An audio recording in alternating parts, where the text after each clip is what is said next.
My name is Miguel Solis, and I currently teach 8th grade United States history at Thomas C. Marsh Middle School in Dallas, Texas. To say I teach is a tremendous understatement. I lead my students to see beyond the tired exterior of their neighborhood, dream dreams like Harvey's, and work to make those dreams a reality. Hey, what's up, guys? Thank you so much for tuning back in to another episode of We the People. The video that you just saw was of Miguel Solis in 2014 at a Teach for America conference, where he was talking about his first experience as a teacher. Let's fast forward 4 years later. In 2018, Miguel went on to be the youngest person ever elected to the Dallas Independent School District Board of Trustees. He served as the board president and has been serving ever since. As a native Texan, born and raised in Dallas, Texas, I keep my ear to the street.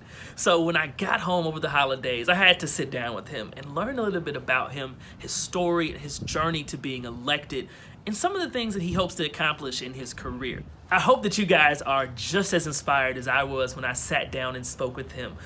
This guy definitely has a bright future, and I'm just super excited that I was able to kind of see it in the very early stages. I hope that you are inspired, you tune in and share it with all of your friends. Check out our website at BeHopefulPeople.com, our Instagram, Twitter, and Facebook at BeHopefulPeople. Let's listen in.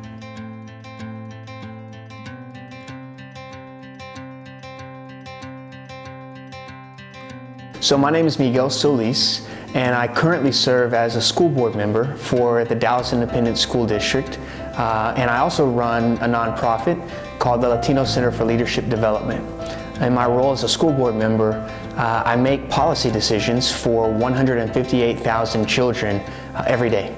And as the president of the Latino Center for Leadership Development, we're focused on cultivating the next generation of millennial policy leaders who want to make an impact in public service, but also want to make an impact for the fast and exponentially growing Latino population. So running for the board came really through a couple of different experiences that I had. I never intended or believed that if I got involved in public service that it would be through the medium of a school board member, particularly a school board member in a large urban district. And I say that because everything that I had heard about being a school board member was negative. You shouldn't do it. It's a tough job. If you have any sense of wanting to be involved in politics long term, that's the quickest way to end your political career. You can't really get many things done from a legislative standpoint. I was told all the reasons why I couldn't or I shouldn't do it. But I reflected back on my own experiences. My father was a public school teacher who I saw make a tremendous impact in the lives of the children that he taught. The blood, sweat, and toil that came with being a teacher, that if you just did enough and believed enough in your kids, that really anything was possible. And I was inspired by that. I was inspired by experiences that I had organizing young people on Barack Obama's 2008 presidential campaign, and what could happen if you got enough people together with a mission that could bring everyone together, that could unify people around a sense of shared values or a set of shared values. What was possible when that happened. Experiences that I had myself as a teacher through Teach for America, going into the Dallas Independent School District as a rookie teacher who didn't know a lot but had enough of a desire to want to make an impact on the lives of my kids, and actually seeing that come to fruition, seeing kids actually achieve in ways that they'd never achieved before, and then studying at Harvard University and get my master's in education policy and management, and seeing what could happen if you put research-based practices in place to scale for hundreds of thousands of kids. And then working in the central administration and DISD, and really recognizing that there was a desire to want to see change happen for our city through the medium of public education. And so when I thought about all those life experiences and my desire to want to make an impact and continue to make an impact on the city that I love and I hold dear, and that will be the city I live in for the rest of my life, I said, you know what? Despite all the negative things that people were saying to me and all the discouragement that I was getting, I indeed was going to run for the school board. And at the age of 27, I did it. and won, and have been serving ever since. To some degree, being young and running for the school board actually was a positive for me. I think people saw me as someone who had proven himself in the classroom, who had taken his own education, at least his higher education, seriously, and wanted as best as he could to make an impact in his community. People saw some idealism that was balanced, I think, with pragmatism, and were willing to support me both on the ground as volunteers and financially as well. And so, there was definitely a positive component, but then there was definitely a negative component. I mean, it's not easy to be a school board member at a young age. Our Constitution won't allow for school board members to get paid. And so trying to balance work with politics can be very difficult. There is something to be said about the spotlight being on you at such a young age. Everything that you say is scrutinized. All the decisions that you make come with people that support it and detractors as well. And that can be a scary thing for a young person who still, as best as they can, are trying to establish a professional foundation that will allow you to do things later on in life, like be successful professionally, have a family, and potentially have kids. And then also, there is a sense of still this nascency that in politics that comes with being young. You have to try things out, and in doing that, you're met with people who may not give you the benefit of the doubt when you're putting a policy position forward, or when you're out on the campaign trail saying, put your faith in me, because they see a young person and they say, well, how much does this guy know? What has he really experienced in life? And the same thing can be said about my early years on the school board once I actually got elected, trying to build a coalition of individuals around a policy position, and having those people who are much older than you, who have many lived experiences. My colleagues had done a lot in their lives, and I think at first were skeptical of what I was bringing to the table. I also have to say, though, that we've found a way to work that out. I think that I had to prove to my colleagues that I did know what I was talking about, and that I was willing to put the hard work in, and had to do that on the campaign trail when I was building coalitions from a grassroots standpoint. And ultimately, I think, regardless of age, people are more concerned about whether you're willing to put in hard work, you're willing to listen to them and hear them out, and ultimately take those things into account when making decisions. And that's why I think at the end of the day, despite age, I've been able to be successful in trying to push policy positions forward for kids. Yeah, I think my parents instilled in me a particular set of values, but I think it's also important to talk about other people, other family members in my life too, that had a tremendous impact on me, that also had an impact on my parents as well. My grandparents on my dad's side came from Mexico.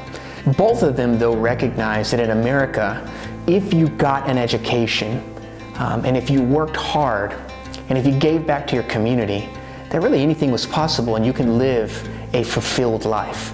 And they instilled those values, that work ethic, and that desire to get an education that would lead to the American dream in my dad, who subsequently did the same for me. Now, I didn't take it as seriously as much as my dad did, at least early on in my life, because I didn't have to struggle the way that my dad did. My dad grew up, in the 50s and the 60s, where it wasn't so easy to be a Latino in Texas particularly.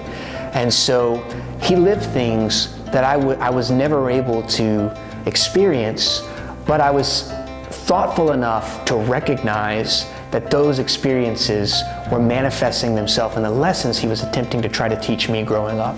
And ultimately, though I never wanted to be a teacher, given the struggle that I saw my dad go through, the lessons that my parents taught me led me to education and eventually being both a teacher, a staff member in a central administration, and ultimately running for the school board. I think it's important to note that the American dream is open to each and every one of us. Whether you're even an American or not. The problem is the structural limitations that exist, or the structural barriers that exist or prevent people from reaching that dream. And I think that policy has a critical role to play in eliminating those structural barriers that are man-made to opportunity for each and every person, which is why it's critically important that I think we have people who have either experienced those structural barriers or can empathize with those that experience their structural barriers in positions of decision making. It's also one of the reasons why we created the Latino Center for Leadership Development, is because we believe that there are more people needed at the table that have a sense of shared experiences and shared values with those attempting to reach the American dream and finding difficulty in reaching it. So at the Latino Center for Leadership Development, we're focused on three things. The first is growing the next generation of millennial public servants who seek to serve their community through public office, whether that's elected or appointed, but aren't quite sure how to do it. Perhaps because they've never seen anyone like them do it before.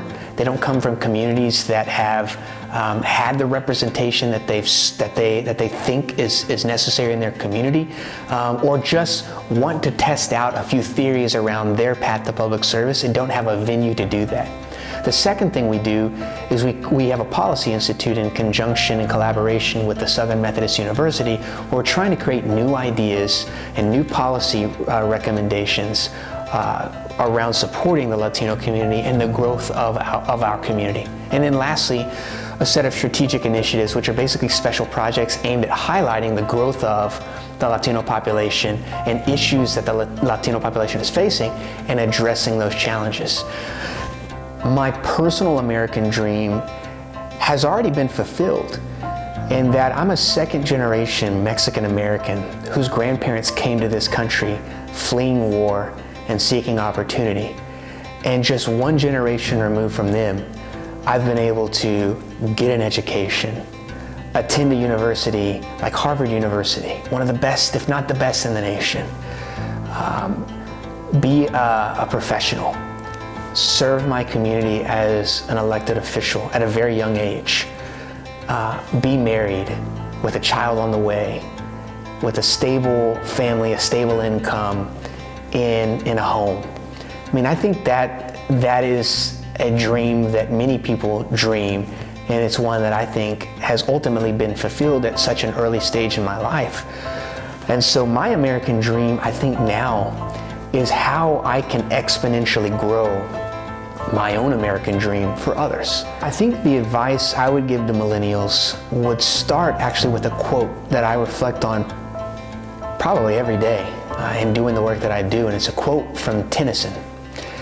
And it says, "What shall I be at 50? Should nature keep me alive? If I find the world so bitter when I'm but 25." There's no easy place to start your work in making an impact in the lives of others. But you have to start, because we will inherit the world we live in 50 years from now, whether we want that world or not. We also have an opportunity today to ensure that that world is a better world. Because the other thing to think about is that that world will include a whole bunch of other people, new people, people like my daughter who's on the way. And we owe not just the world that we intend on living on, but the people who will live in it as well, an obligation to make an impact in the destiny of that world today. We have the capacity to do it. The millennial generation, more than any other generation, is particularly skilled in a way that other generations weren't. We have technology. We grew up in the age of technology. We have the capacity to learn whatever we want to learn in seconds, where it took generations before years. We have the capacity to lean on others in ways that never existed in generations before, like venture capitalism or venture philanthropy, where other people take an interest in our social ventures. We have the capacity to be able to really, in the snap of a moment, through social media, collectively organize individuals on a particular cause. We have every tool at our disposal today. And that requires a responsibility, I believe, to utilize those things to improve the world in the future. And so there's no easy place to start, but we have every tool at our hand to make that future better. And I would challenge everybody to really do some soul searching when it comes to the impact and the difference you want to leave and make in this world.